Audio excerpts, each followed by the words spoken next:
Sabi ni Haruka na siya ay kanyang kapatid, at siya ay nahupa dahil hindi siya ang kanyang girlfriend. Nang makita ni Yorihime, ang kapitbahay ni Haruka, na naglalakad silang magkasama, sinabi niya kay Kozu na siya ay kamukha ng kanyang nakatatandang kapatid. Pagkatapos, sa kanyang pag-uwi, naaalala niya ang kanyang pagkabata at ang kanyang unang pagkikita kay Haruka. Pagkatapos, biglang nagpakita si Haruka sa harapan niya, na nagdulot ng pinsala kay Yorihime, at umuwi silang magkasama. Ngunit si Sora, na naghintay sa pagbabalik ni Haruka buong araw, ay napansin silang magkasama. Kaya't pagkapasok ni Haruka, tinanong siya ni Sora kung bakit niya inaasikaso ang kanyang mga mensahe.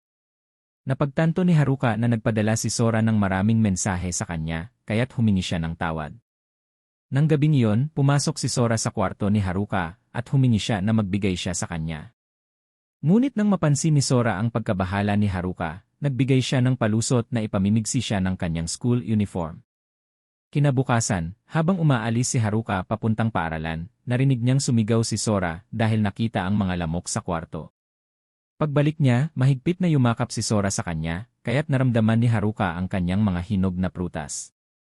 Pagdating sa paaralan, sinabi ni Haruka kay Akira ang tungkol sa mga lamok at humingi siya ng tulong na pumunta sa kanyang bahay sa gabi para kumuha ng mosquito net. Nang ipahayag ni Kazuha ang kanyang pagnanais na samahan siya, napagtanto ni Ronin na gusto niya si Haruka, ngunit tumanggi siya. Pagkatapos, sa gabi, pumunta si Haruka kasama si Akira sa kanyang bahay, na matatagpuan sa isang mataas na dambana. Nang ibigay ni Akira sa kanya ang mosquito net, tumingin siya sa kanyang plano, na nagpasensya sa kanya. Pagkatapos makuha ang mosquito net, pumunta siya sa isang malapit na tindahan upang bumili ng ice cream, kung saan tinanong niya ang may-ari ng tindahan, si Hero, tungkol kay Akira, na nagbigay sa kanya ng payo na huwag magsaliksik tungkol sa nakaraan ni Akira. Nang pauwi na siya na may ice cream, dumating si Kazuha sa kanyang kotse, at inalok siyang ihatid sa kanyang bahay. Inilarawan ni Haruka si Kazuha bilang isang mabait na tao na palaging nag-aalaga kay Akira. Matapos marinig ang papuri ni Haruka, nagalak ang puso ni Kazuha. Pagdating sa bahay ni Haruka, nais ni Kazuha na tulungan si Haruka na magtahi ng mga buttons para sa school uniform ni Sora, kaya't nanatili siya roon. Nakita ni Sora ang kanilang pag-uusap, kaya't tumayo siya sa labas ng kwarto at nagselos na nakinig sa kanilang pag-uusap. Pagkatapos umalis ni Kazuha, nang ibigay ni Haruka ang damit kay Sora, tumanggi siyang kunin ito. Ngunit kinabukasan, sinuot niya ang kanyang damit at naghahanda na pumunta sa paaralan. Sa paaralan, nalaman nila na lahat ay kailangan maglinis ng pool ng magkasama. Lahat ng mga babae ay nasisiyahan sa paglilinis ng pool, at ang mga lalaki ay nasisiyahan sa panonood sa kanila. Si Kazuha ay lubusang nabasa at naging nakikita ang kanyang panloob na damit, kaya't dinala siya ni Akira sa banyo upang magpalit ng damit. Nang makita ni Haruka ang telepono ni Kazuha sa lupa, pumunta siya sa banyo upang ibalik ito. Ngunit may kakaibang tunog ng mga babae mula sa loob ng banyo, na tila naglalaro sila sa isa't isa. Nang makita ni Kazuha ang kanyang katulong, inakusahan siya ni Kazuha ng pagmamasid, ngunit ipinaliwanag ni Haruka na dumating siya upang ibalik ang telepono. Pagkatapos, habang naglalakad si Haruka pauwi, sumugod si Kazuha sa kanya at tinanong siya kung ano ang narinig niya. Sabi ni Haruka na narinig niya ang kanilang kakaibang mga tinig, na tila nagpapahiwatig ng isang espesyal na relasyon sa pagitan nila. Pinabulaanan ito ni Kazuha na nagsasabing si Akira ay kanyang stepsister, kaya't palagi niyang inaalagaan ito. Kinabukasan, lahat sila ay pumunta sa beach para magbakasyon. Lahat ay masaya, ngunit si Sora ay nakatuon sa kanyang kapatid, na nakaupo malapit kay Kazuha. Kapag nais ni Kazuha na pumunta at makipaglaro sa iba, pinigilan siya ni Haruka at nanatili siya, at nag-spend sila ng buong araw na magkasama. Kahit na nagbabalik sila sa bahay sa tren, magkasama silang umuupo, at si Sora ay patuloy na tumitingin sa kanila. Nagsimulang magustuhan nila ang isa't isa, at kinabukasan, nagbalik silang magkasama mula sa paaralan. Humiling si Kazuha kay Haruka na tulungan siya sa paparating na summer festival, at pumayag si Haruka. Ngunit hindi niya ito magawa ng maayos, kaya't sinimulan ni Kazuha na ipaliwanag sa kanya, ngunit ang kanyang pansin ay nahuhulog sa kanyang mga hinog na prutas. Kinabukasan, naglalabas sila ng oras nang makilala nila ang ama ni Kazuha, na pinagalitan siya dahil sa pagka-late sa tuition class noong nakaraang araw, at pinagtanggol siya ni Haruka sa pamamagitan ng pagpapaliwanag na siya ay nagpakita sa kanya sa lungsod. Pagkatapos, dinala niya siya sa labas, ngunit lumala ang mood ni Kazuha, kaya't dinala siya ni Haruka sa pamilihan, kung saan naglaro sila ng mga laro na nagpabuti sa kanyang pakiramdam. Pagbalik nila mula sa kanilang paglabas, lumapit si Kazuha sa kanya upang anyayahan siya sa birthday party ni Akira, ngunit hindi nakatiis si Haruka at niyakap siya at sinimulan silang halikan ng masigasig. Ang kanilang pagkakaibigan ay naging pagmamahalan, ngunit isang araw, habang nagbabalik sila mula sa paaralan, sinabi sa kanila ni Hero na hindi niya matukoy kung nasaan si Akira. Nagmamadali silang pumunta sa bahay ni Akira, kung saan siya ay nakahandusay sa lupa na walang malay. Iniisip ni Kazuha na siya ang may pananabik sa kalagayan ni Akira dahil siya ay nagsimulang gumugol ng lahat ng kanyang oras kasama si Haruka. Kaya't nagpa siya si Kazuha na gumugol muli ng lahat ng kanyang oras kasama si Akira at nagsimulang baliwalain si Haruka. Ngunit napagtanto ni Akira na siya ay nagsasakripisyo ng kanyang relasyon para sa kanya, kaya't hinalikan niya si Kazuha upang ipaalam sa kanya na mas mahal niya si Haruka kaysa sa kanya at pinipilit ang kanyang sarili na baliwalain siya. Pagkaraan ng ilang araw, nagdao si Akira ng birthday party para sa lahat ng kanyang mga kaibigan, ngunit hindi dumalo si Kazuha. Maraming beses na tinawag ni Haruka si Kazuha, ngunit hindi siya tumugon. Pagkatapos, sa kanyang pag-uwi, tinanong ni Akira si Haruka tungkol sa kanyang mga nararamdaman para kay Kazuha, kung saan umamin siya na mahal niya ito. Nakarinig si Sora sa lahat ng kanyang sinabi at sa pagbalik sa bahay, sinubukan niyang lumapit kay Haruka.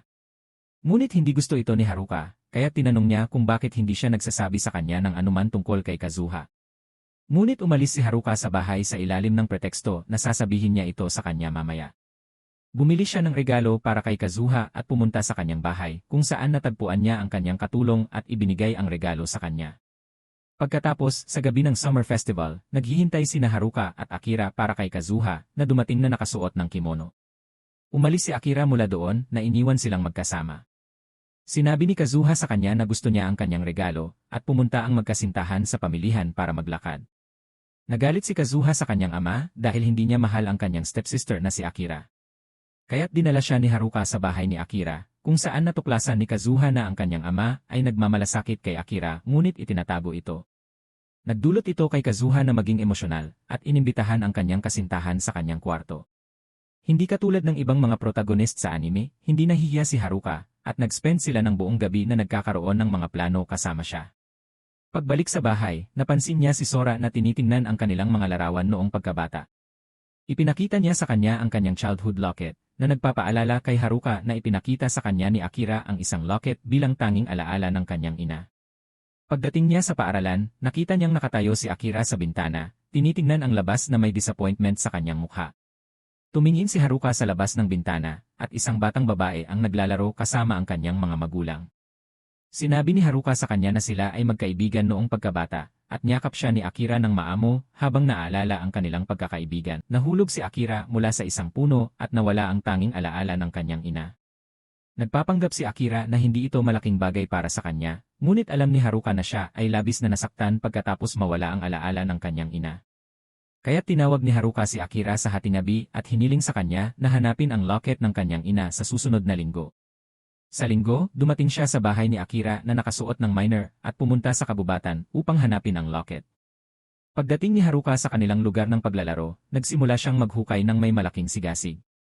Nakita ni Akira na nagtatrabaho si Haruka ng mabuti. Pagkatapos, nadula si Akira at nahulog sa kanya na nagdulot sa kanila na madumihan, kaya't umuwi sila upang maligo.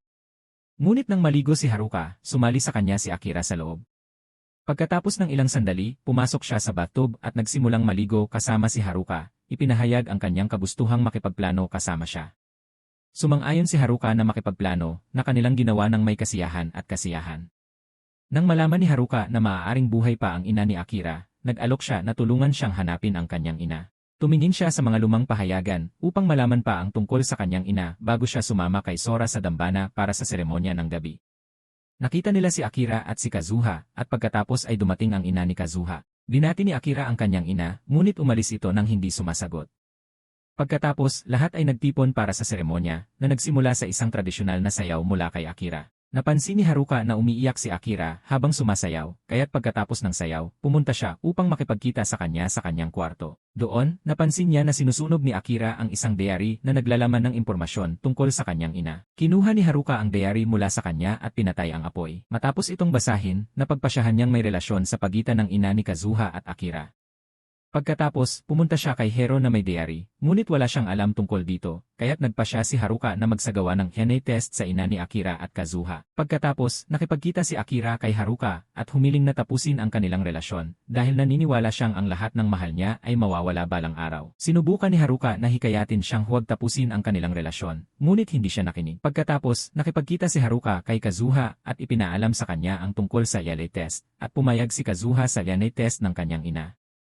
Nang ipaalam ni Kazuha sa kanyang ina ang tungkol sa DNA test, siya ay nagalit at umalis. Pagkatapos, ipinaalam ni Haruka kay Akira na ang DNA test report ay darating sa loob ng 5 araw, at pumayag siya na makita ito. Gayunpaman, sa araw ng ulat, ipinaalam sa kanya ni Kazuha na nawawala si Akira mula sa kanyang bahay at hindi matukoy ang kinaroroonan. Agad na umalis si Haruka upang hanapin si Akira, at pagkatapos ng ilang oras ng paghahanap, natagpuan niya siya na nakaupo sa istasyon ng tren. Kinuha ni Haruka ang kanyang oras upang kumbinsihin siya na mahal siya ng lahat, at siya ay nag-isip ng muling pag-alis sa lungsod. Pagkatapos, dumating sina Kazuha at Sora kasama ang ulat na ibinigay ni Kazuha kay Akira. Ngunit siya ay nagsimulang umiyak ng emosyonal kahit bago mabasa ang ulat. Pagkatapos dumating ang ina ni Kazuha, at pagkatapos nilang umuwi, ipinakita niya kay Akira ang nawawalang locket. Hiningi niyang basahin nila ang pangalan na nakasulat sa locket, na ang pangalan ay kanya. Pagkatapos ay ipinaliwanag niya na pagkatapos manganak, ang ina ni Akira ay nagkasakit ng malubha, kaya't nagsimula siyang maglaro kasama si Akira at pagkatapos ay inalis ang kanyang locket. Nang mamatay ang kanyang ina ilang araw pagkatapos, ibinigay niya ang locket kay Akira.